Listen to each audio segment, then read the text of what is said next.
dakuin na natin yung mga senador, mga kababayan. Kung nauna ho at nasa oblo na ho, ito pong si dating Senador Ramon Bong Revilla.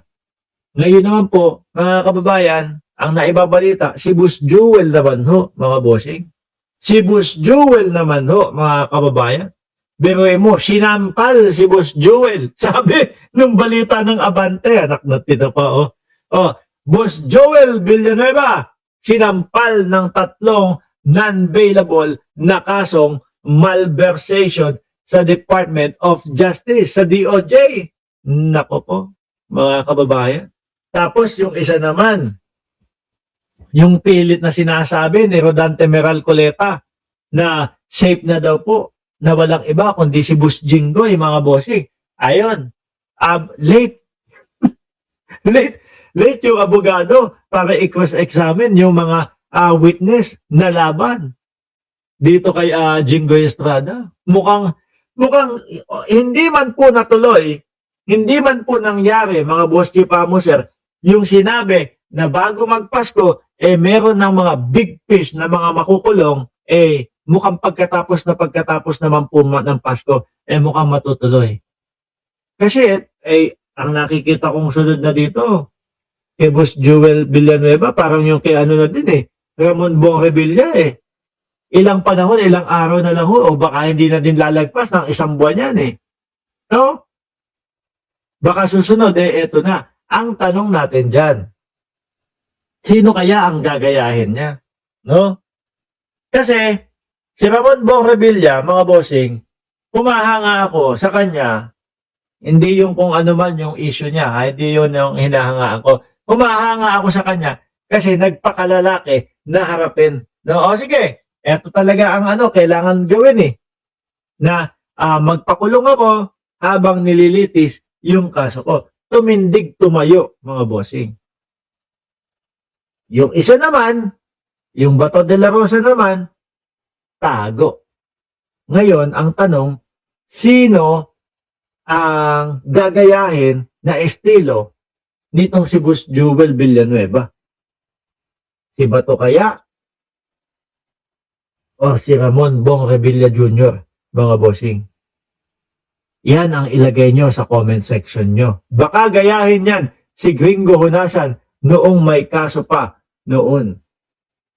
Hindi natin alam kasi medyo tahimik. Si Chis Escudero din, medyo tahimik na din ho nitong mga nakaraang mga buwan, mga boss Chipamuser. Sila ho yung may mga pangalan di ba? Lalo na dyan sa Senado. Meron silang mga itinuturo kagaya ni Chis Escudero na ang tinuturo ay si House Speaker o dating Speaker Martin Romualdez, wala namang patunay, wala namang ebidensya. Yung sa kanila ho, hindi naman po aabot ng sasampalin ng 3 non-bailable na kaso yan. No, malversation. Sakit nito. Mukhang dito kay Boss Joel Villanueva, first time mangyayari, Pero at least, magkasama sila ni Ramon Bong Revilla. At least, kung sakali na ooblo, etong si Boss Joel, mapapayuhan siya ni Ramon Bong Revilla. Ganito yan, Ganito yung mga pinaggagawa ko dati. Dati, nung nakulong ako, okay lang naman. Malalagpasan din natin ito. Sabi ni Sir Danilo Espeo, si Kibuloy baka sa JIL Church magtago. Kung totoo man ho ito, yung mga issue dito kay Boss Joel Villanueva, parang lumalabas nito, ginamit niya yung pagiging pastor niya. Ulitin ko, kung totoo man, yung mga issue dito kay Boss Joel Villanueva, parang ang lumalabas po dito ay ginamit niya yung pagiging pastor niya, para magkubli doon, pagmukain yung sarili na mabait, pero ang katotohanan, kademonyohan pala yung ginagawa. Di ho ba? Uulitin ko ho, kung totoo yung issue sa kanya. Banal na aso, santong kabayo. Yun ang tawag doon. Sana gayahin nila si Angela Reyes. Uy, grabe ka naman, Ramon Simon. Magbabaril. Kawawa naman itong mga ito. para ho sa akin, kung talagang kinakailangan na sumuko sila, mga kababayan, sumuko sila, no?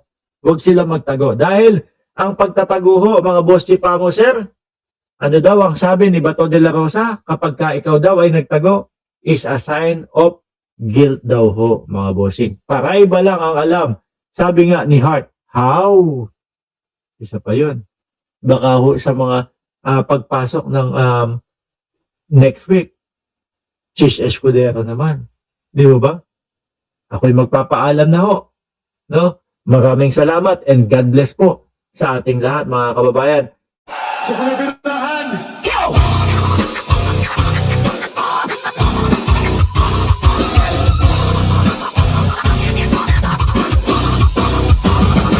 Kawawang publiko, grebe na ito. Nilalaso ng isipan, grebe na kayo. Kailangan wakasan ng katambalasan para mailigtas natin ating mamamayan. Mamameke ka ba? Birahin na yan. Utak ka ba? Birahin na yan. Kultong dedes, birahin na yan. Birahin na yan. Birahin na yan.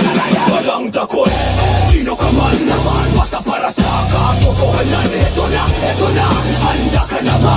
Taping kawat, dito na birahan. Walang takot, sino ka man naman. Basta para sa katotohanan. Eto na, handa ka na ba? Taping kawat, dito na birahan. Dito na birahan. Dito na birahan.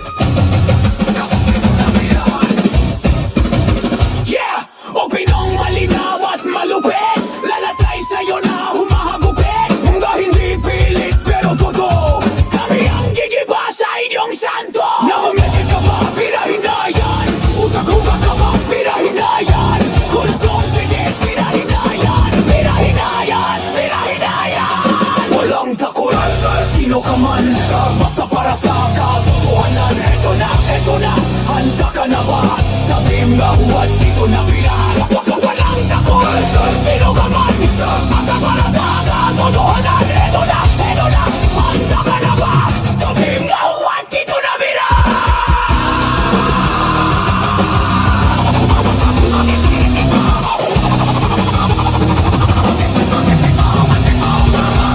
Basmak, ano na? Basta kero, ano na? Banat boy ni Olo. What's up, ganda? Basmak, ano na? Basta kero, ano na? Banat boy ni Olo. What's up, ganda? O Pinong malinaw at malupit, lalatay sa'yo na humahagupit. Nga hindi piling pero totoo, kami ang gigiba sa inyong santo. Mamameke ka ba? Birahin na yan. Utak-luga ka ba? Birahin na yan. Kultong dides, birahin na yan. Birahin na yan. Birahin na yan. Walang takot, sino ka man.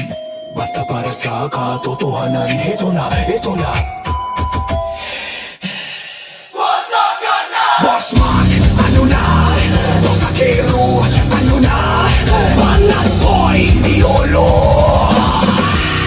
What's up, ganda? Bossman, ano na?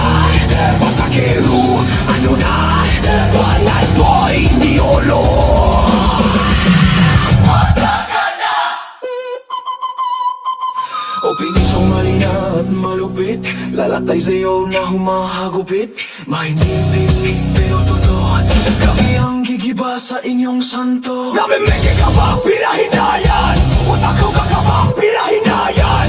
Kultong ideas, birahin na yan. Birahin na yan. Birahin na yan. Walang takot, sino ka man. Basta para sa katotohanan. Ito na, handa ka na ba?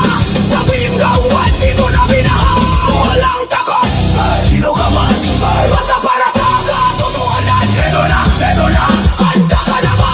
Tabing gawan, dito na binahan. Hey!